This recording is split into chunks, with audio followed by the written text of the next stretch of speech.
Itu kalau dulu aku keluar-keluar kan. Sekarang malu aku sama Cipeng 2020. Karena dulu aku keluar-keluar tanpa basic. Begitu sekarang, wah susah ya. Ya. Gitu. Ini kelihatan kalau orang bilang seperti ilmu padi. Nah, Susah loh, susah. Kalau dulu kan ayo berubah. Nah inilah kayak semut sama gajah. Dosenku yang bilang, agility. Kalau misalkan perusahaan tersebut kecil, dia sangat agile, Ya. bisa kemana-mana. Ya. Tapi kalau perusahaan tersebut sangat besar, dia kayak gajah. Belok ke kanan aja haluannya harus gede. Dari situ aku tuh berkaca, oh berarti Cipeng yang dulu tuh keluar-keluar gak ada basic. Cuman tahu dikit tapi gak tahu dalam. Sekarang begitu tahu dalam, takut aku bro. Ya. Takut aku. Makanya bagiku bisnis ilmu menilai perusahaan itu mirip-mirip sama menilai pasien. Kalau kita nggak tahu keseluruhan, jangan keluar-keluar. ya menarik, Nah itu. menarik. Dokter, kalau untuk umumnya orang Gak apa-apa, sakit, aku biasa podcast sejam setengah. siap. Santai aja. Serius dok? Wah kalau kita sih ready-ready aja nih. Iya. Dokter, kalau dari sudut pandang dokter ke pasien biasa kan umumnya jaga istirahat, minum air putih yang banyak, Betul. olahraga begadang. teratur, Ya, gitu olahraga kan, jaga teratur, begadang. Nah, kalau bisnis apa dok? Yang Sama. fundamental itu? Membuat bisnis paling gampang.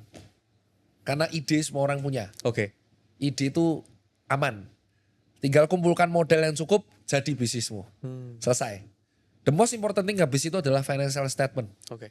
Kesalahan hampir semua SME atau small medium enterprise dan UMKM dimanapun ya, adalah mereka tidak membuat laporan keuangan yang baik. Mereka mencampur adukan income company dengan private income.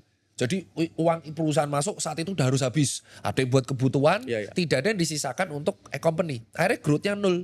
Ya. Jadi itu kesalahan pertama. Selalu gunakan laporan keuangan yang proper. Even itu basic, debit, kredit. Kalau bisa lebih detail lagi, bagus. Ya, ada arus kas, ada financial statement, beda. Jadi kamu tahu, ini negatif kemana aja. Setelah itu, owner nomor 2 harus digaji. Oke, ya betul. Jangan ngambil uang sesuka hati. Itu namanya earning. Dan itu diambilnya per tahun. Earning itu diambil per tahun, bosku. Ya.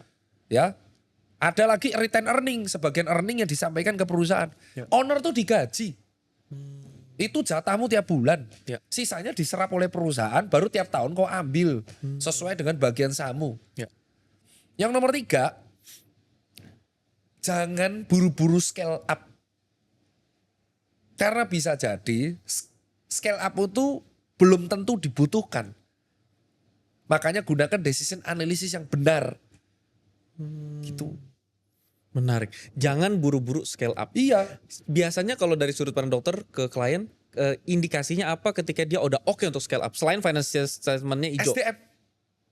Perusahaan yang bagus itu memiliki SDM yang bagus. Bukan buru-buru hire orang. Bukan. Tim efisien, efektif, kerja cerdas.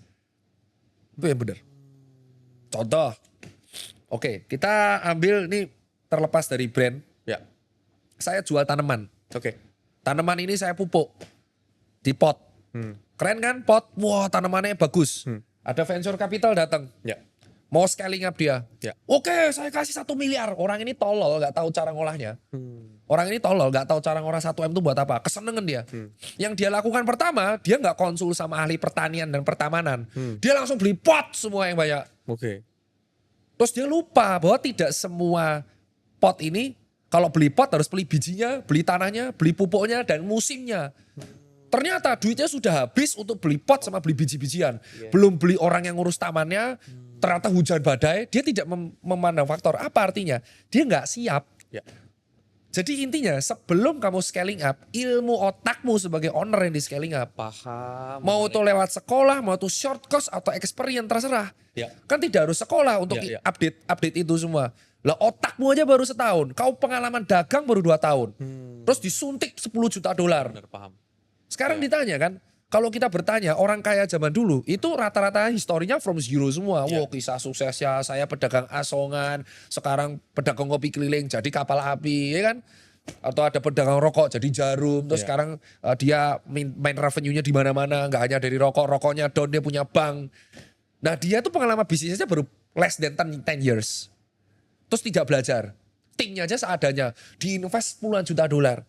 Begitu gagal, salah siapa? Ya salah si level lah. Kegagalan sebuah startup itu salah si level, titik. Tanpa koma. Yang watut bertanggung jawab dalam sebuah company ketika company tersebut bleeding adalah C-level. Nggak ada yang lain. Ya.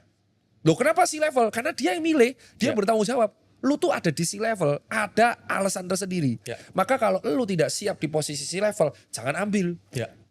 Bahkan kalau ada investasi masuk bisa jadi pilihan terbaik adalah keluar dari perusahaan yang dia bikin sendiri, hire si level yang memang profesional betul, gitu ya. Betul, betul. Makanya Tirta Susankar tidak nerima venture capital. Gak siap aku kalau nerima itu. Karena aku tuh masih, ya bayar PPA final masih sendiri, pajak masih Ini sendiri. 72 cabang berarti bootstrap dok. Bootstrap. Jadi bagi hasil tiap daerah itu partnerku.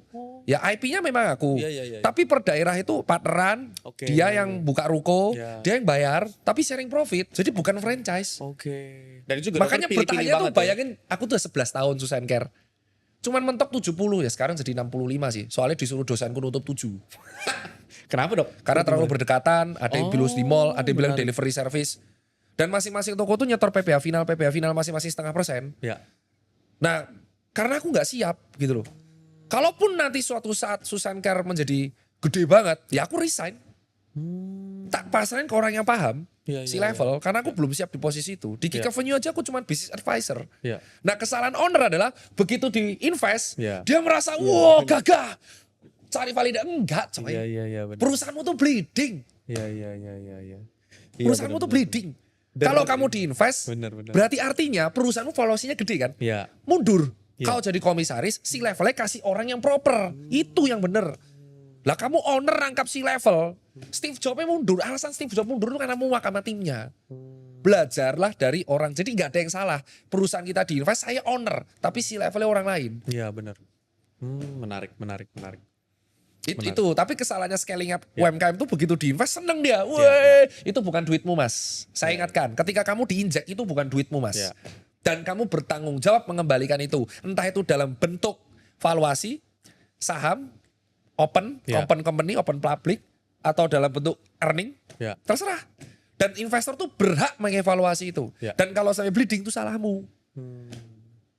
Gitu. Owner sama si level tuh beda. Ya. Owner menangkap si level berarti dia harus jago. Ya. Dan faktanya, ini bisa di Google, kalau salah boleh dikritik. Hampir 20% C-level di muka bumi ini, CEO ya, CEO di muka bumi ini, yang di Big 20, itu dulunya CFO. Oh menarik. Jarang yang CMO, COO, CFO. Yang dulunya CFO tuh biasanya jadi CEO.